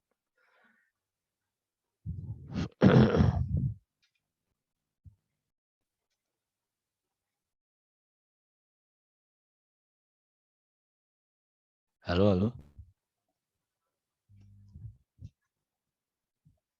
Belum ada ya? Monggo, saya lanjutin, nanti kita stop 9:30. Yang ayat 74 dikatakan di sini, wa yawma yunadihim wa yaqulu aina syuraka yallazina kuntum tazumun. Jadi ketika di hari Allah memanggil mereka, memanggil kita nih, gitu kan, entah yang beriman, entah yang kafir, manakah sekutu-sekutuku yang dahulu kamu sangkakan. Jadi banyak manusia sering menyangka bahwa Tuhan itu punya sekutu, gitu kan. Nggak mungkin Tuhan bisa melakukan ini sendiri, itu. Padahal Allah Maha berkuasa atas segala sesuatu, gitu. Ketika dibuktikan dengan pengalaman, dengan mengalami puncaknya kesadaran, maka ditanya lagi oleh Tuhan. Ayo, ketika engkau telah mengalami puncak kebersatuan dengan pengalaman kerohanian, adakah sekutu-sekutuku? Nah, sudah ada nggak Tuhan-Tuhan selain Allah? Gitu. Nggak ada. Karena yang ada hanya dirinya. Dirinya itu ya kita gitu. Dan lanjut wa naza'na min kulli ummatin syahidan faqulna hatu burhanakum fa'alimu annal haq lillah wa dolla anhum ma kanu yaftarun. Jadi dan ketika didatangkan kepada umat saksi lalu dikatakan maka mana bukti kebenaran wujud keberadaan Tuhan? Yaitu dengan mengalami kebangkitan, kiamat. Mengkiamatkan diri artinya mematikan jiwa-jiwa rendah untuk menghidupkan jiwa-jiwa yang mulia atau aspek kerohanian diri kita. Itu yang disebut mengkiamatkan diri dengan mematikan. Itu. Jadi dikatakan mana bukti kebenaranmu? Maka tahulah mereka bahwa kebenaran itu al-haq mirabbika. Kebenaran itu dari Allah. Gitu. Dan maka musnahlah, lenyaplah apa yang selama ini mereka ada-adakan, mereka debatkan. Enggak, kebenaran itu punya orang Wahabi. Enggak, kebenaran itu punya Ustadz. Kebenaran itu datang dari kiai, dari Habib. Tidak. Al-Mirabbika. Kebenaran itu dari Tuhanmu. Lahul hukmu. Penghakiman dan penghukuman yang jelas ya juga dari Tuhan. Alaihissallah biahkamul hakim. Biahkamil hakimin. Bukankah Allah adalah hakim yang paling bijaksana? Kan gitu. Jadi itulah yang sering diadakan oleh manusia. Lanjut, inna Qarun. Nah, ini masuk. Jadi Qarun ini mengajarkan kita untuk hidup seimbang. Jangan hanya mengedepankan aspek materialistis saja, aspek duniawi saja. Sesungguhnya Qarun termasuk golongan pengikut Musa di situ. Di situ dikatakan demikian, gitu kan. Jadi ayat ayat 70 berapa nih? 76 inna Qarun kana min qaumi Musa fabagu alaihim katanya. Jadi Qarun ini seorang hamba yang terjebak dalam keterhijaban hawa nafsu. Dia terhijab dengan hawa nafsunya yang selalu hanya mementingkan kehidupan materialistisnya saja. Kehidupan duniawi saja. Kemudian muncul takabur tanpa istato'ah, tanpa bisa mengendalikan ketakaburannya itu. Makanya muncullah azab Tuhan. Tilkal darul akhirah.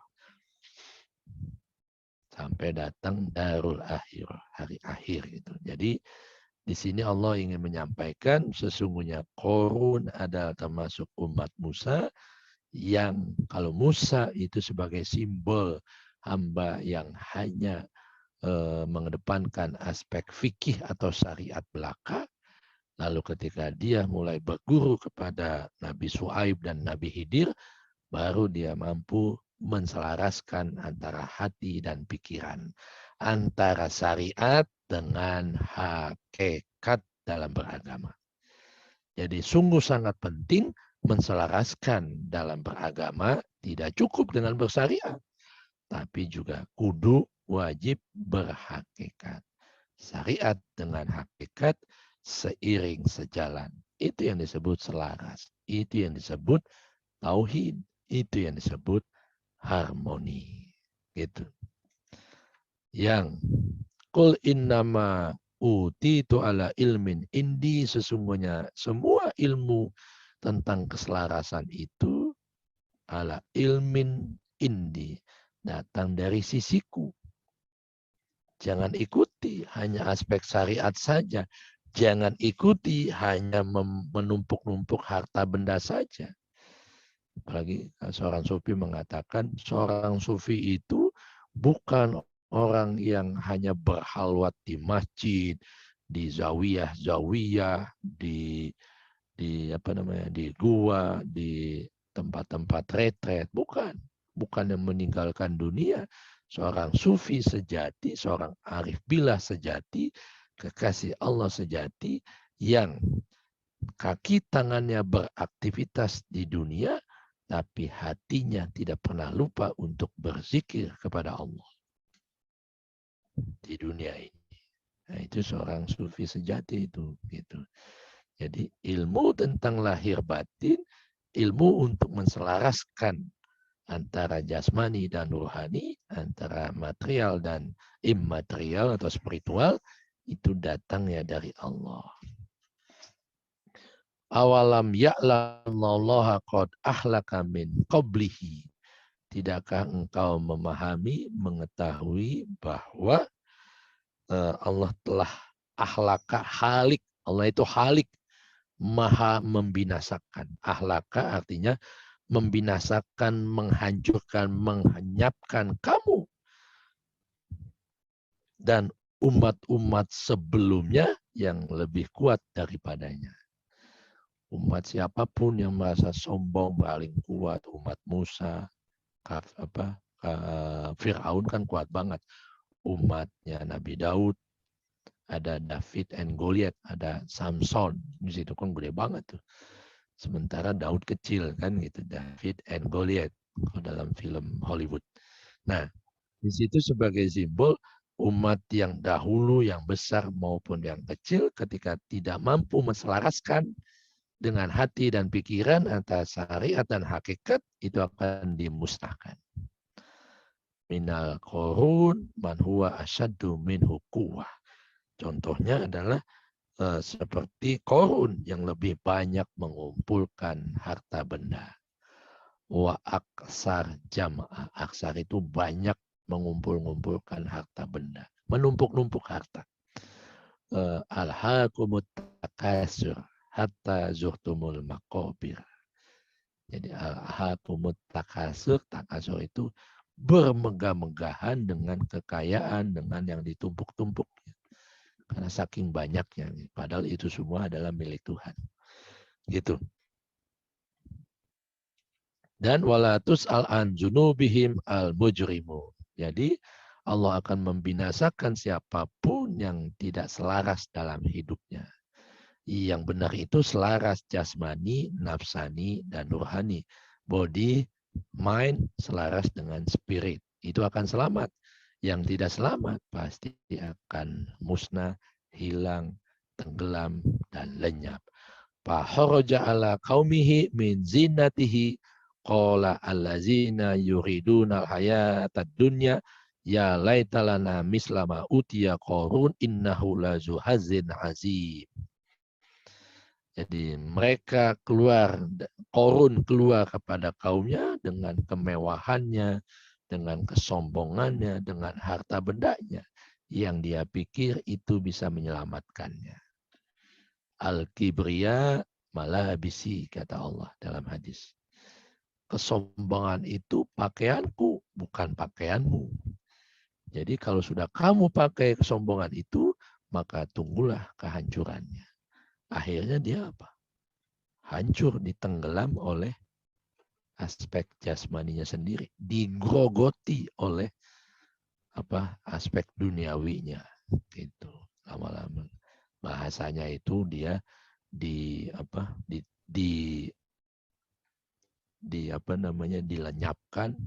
dengan gempa bumi, akhirnya rumahnya, harta bendanya, semuanya ditelan bumi. Itu tanpa sisa yang ada di permukaannya. Artinya begitulah orang-orang yang hanya membanggakan kehidupan dunia belaka. Gitu. Wala tad'u ma'allah. Nah, di sini ayat mana tadi? Faharaja ala qaumi min zinati qala lazina yuridul hayatad dunya mislama utiya qaru innahu lazu hazin amin. Jadi apa yang telah diberikan kepada Korun sesungguhnya dia benar-benar mempunyai keberuntungan yang besar. Awalnya iya, Tapi ketika dia sudah lupa daratan, maka itu menjadi bumerang buat dia. Jadi makin tadi kalau ingat tadi saya katakan bahwa orang miskin itu sakit karena kekurangan. Orang kaya sakit karena takut kehilangan. Nah, Korun mulai takut kehilangan. Padahal yang dia takuti akan hilang, akan lenyap, itu bukan miliknya. Karena apapun yang ada di alam semesta ini akan lenyap, hilang, ditelan bumi atau ditelan kembali kepada sang asal ilahi. Gitu. Jadi itulah orang-orang yang dikuasai oleh ego atau hawa nafsu yang hanya mengedepankan aspek lahir atau materialistis, sedangkan hamba-hamba yang berilmu, yang dikaruniakan ilmu, mereka akan mengatakan, wa qala allazina utul ilma wa illakum sawabullah khairun liman amana wa amila sholiha wa la yulaqqaha illa sabirun. Orang yang berilmu, yang dikaruniakan ilmu, ini ilmu ma'rifat. Karena ada kaitannya di sini amana wa amilus solihan. Jadi orang berilmu ma'rifat pasti dia akan beriman. Karena dia sudah menyaksikan wajah Tuhan. Dan kalau orang sudah beriman, selalu menggandengkan aspek keimanannya dengan amal perbuatan. Dibuktikan keimanannya dengan amal soleh. Orang beriman pasti amalnya soleh, bukan salah. Bukan amal salah, tapi amal soleh.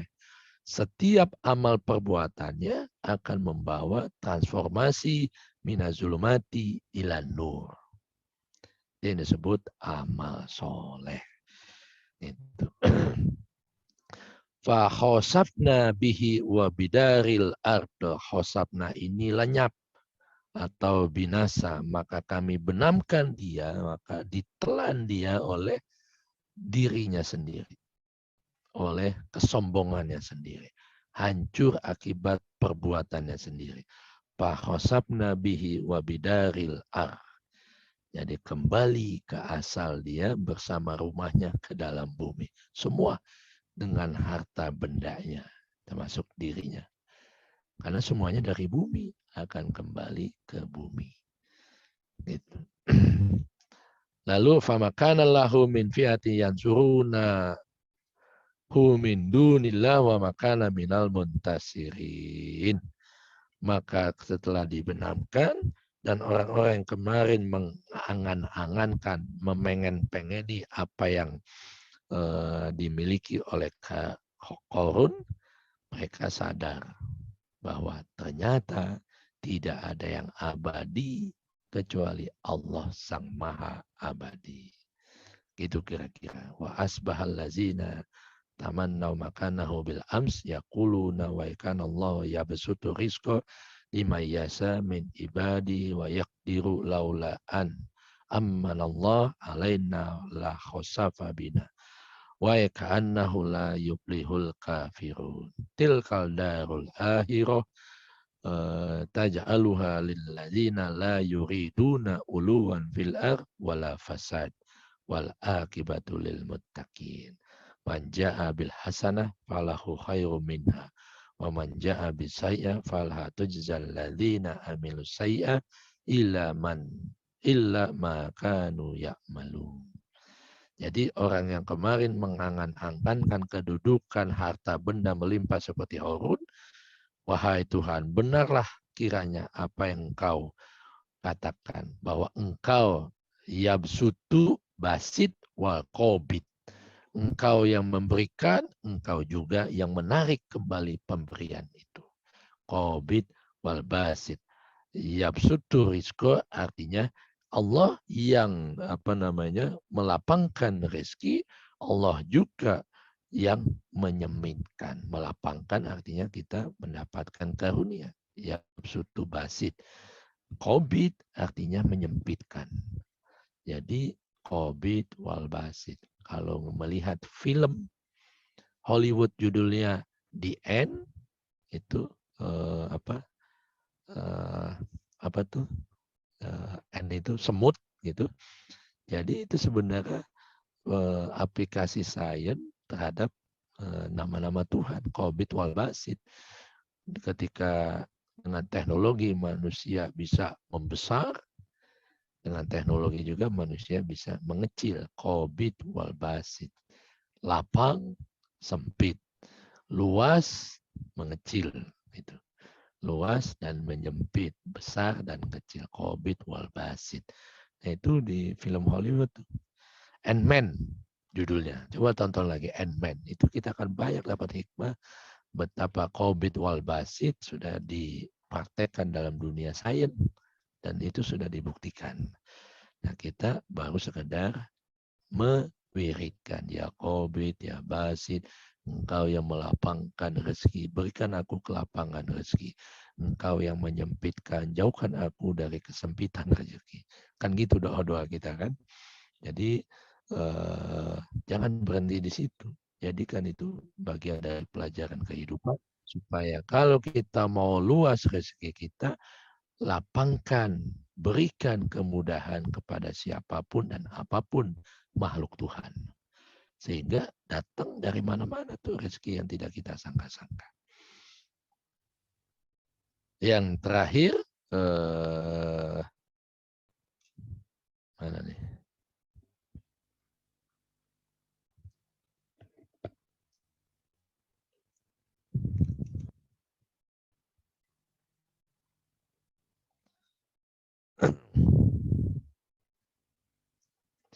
Manja'al bil hasanah. Jadi siapa yang datang membawa kebaikan, maka dia akan mendapatkan balasan yang jauh lebih baik.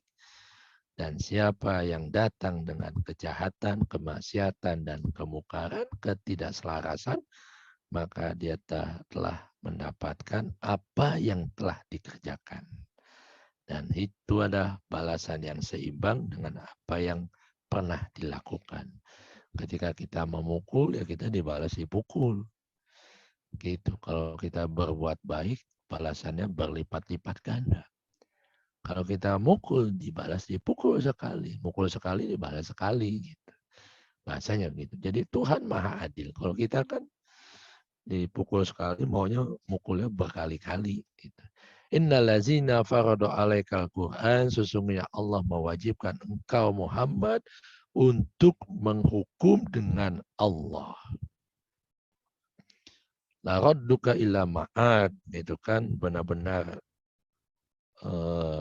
percaya dan yakin bahwa semua akan kembali ke asalnya. Kul Rabbi a'lam bil huda. Katakanlah wahai Muhammad, Allah lebih mengetahui, maha mengetahui siapa saja yang mendapatkan petunjuk dan membawa petunjuk yang terang benderang dalam kehidupan. Wa man huwa fi dhalalil mubin. Dan dia juga yang lebih tahu siapa saja hamba-hambanya yang dalam kesesatan yang begitu nyata. Wa ma kunta tarju ayyulqa ilaikal kitab illa rahmatan min rabbik fala takunanna zahiran lil kafirin. Dan engkau tidak pernah mengharapkan agar Allah turun kepadanya, tetapi dia turun sebagai rahmat dari Allah. Jadi Allah turun menampakkan wajahnya atau tidak, yang penting Allah memberikan rahmat dan kasih sayangnya kepada kita dan kepada alam semesta. Wala yasuddunaka an ayatillah ya ba'da iz unzilat ilaik wad'u ila rabbika wala takunanna minal musyrikin wala tad'u ma'allah ilahan ahar la ilaha illa huwa kullu syai'in halik illa wajha. Segala sesuatunya semua harus dimusnahkan, harus dihilangkan, harus ditenggelamkan, topeng-topengnya harus dilepaskan. Kalau sudah lepas semua, maka akan muncul illa wajah Tuhan. Ja'al haq wa zahaqal batil. Ketika muncul kebenaran, cahaya yang terang benderang, seketika kegelapan jiwa, hati, dan pikiran, kegelapan alam semesta menjadi terang benderang begitu jelas. Itu kira-kira maknanya. Jadi kalau mau tampak wajah Tuhan yang terang benderang, singkirkan wajah-wajah topeng kepalsuan diri kita sendiri. Lahul hukmu wa ilaihi turja'un. Lagi-lagi, kepunyaanlah segala hukum dan penghakiman dan keadilan. Dan kepadanya kita kembalikan segala persoalan. Allahu a'lam bishawab.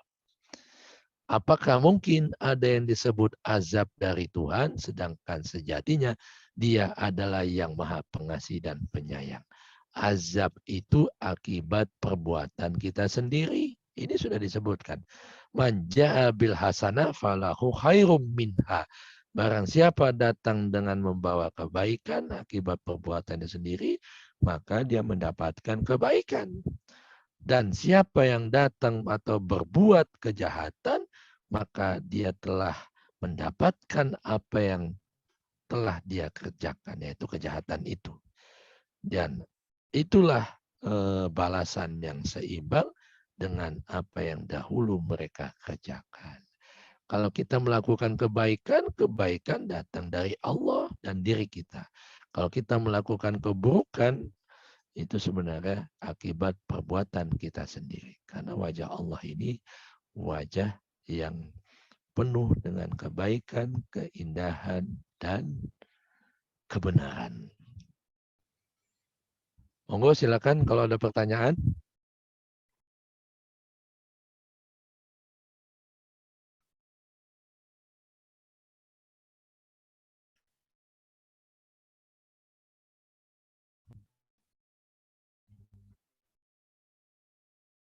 Jadi azab itu lebih kepada ancaman. Janji Tuhan selalu menepati. Allah Tuhan selalu menepati janjinya. Janjinya dia selalu memberikan kebaikan, kasih sayang, karunia yang besar dari sisinya. Kalau azab lebih kepada ancaman. Kalau ancaman itu kan cuma nakut-nakutin supaya kita tidak melakukan kejahatan, kemaksiatan, dan apa namanya yang disebut kemungkaran. Itu. Jadi ayat ini apa namanya ingin mengajarkan bahwa wabtagi fima ataqallah darul akhirah wala tansa nasibaka minad dunya wa ahsin kama ahsanallah ilaika wala tabgil fasad fil ardi innallaha la yuhibbul mufsidin. Jadi dan carilah karunia akhirat dengan apa yang telah dianugerahkan Allah kepadamu. Tetapi janganlah engkau lupa bagianmu di dunia ini. Jadi seimbang. Jangan cuma waktu belum dapat kekayaan dunia, rajin sholat, rajin tahajud, rajin baca Quran, rajin infak, sodako, zakat. Sudah dapat kenikmatan dunia, dilupakan itu semua. Bahkan dilalaikan, bahkan ditinggalkan. Ini sudah tidak selaras, makanya diselaraskan. Bagaimana cara menselaraskannya? Dimatikan semua, dihancurkan semua. Kullu sayyin halik illa wajah. Segala sesuatunya itu akan sirna, musnah, tenggelam bagaikan korun dengan harta bendanya tenggelam, ditelan bumi, ditelan dirinya sendiri. Itu kecuali wajahnya. Makanya harus hancur dulu dunia ini. Dunia yang semu ini kita harus mampu mematikan hawa nafsu dan kehendak ego. Baru bisa muncul keselarasan dengan Sang Pencipta. Allah alam bisawab. Itu. Ada pertanyaan?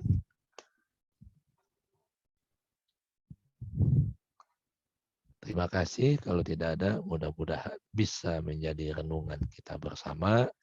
Dan selamat istirahat. Lebih kurang ya mohon maaf. Wa ma taufiqi illa billah.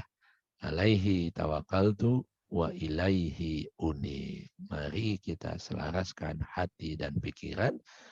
Mari kita melampaui dualitas kehidupan dengan banyak-banyak melepaskan kemelekatan kepada suka dan duka dan lampaui itu semua sebagai cara Tuhan untuk mengharmonikan.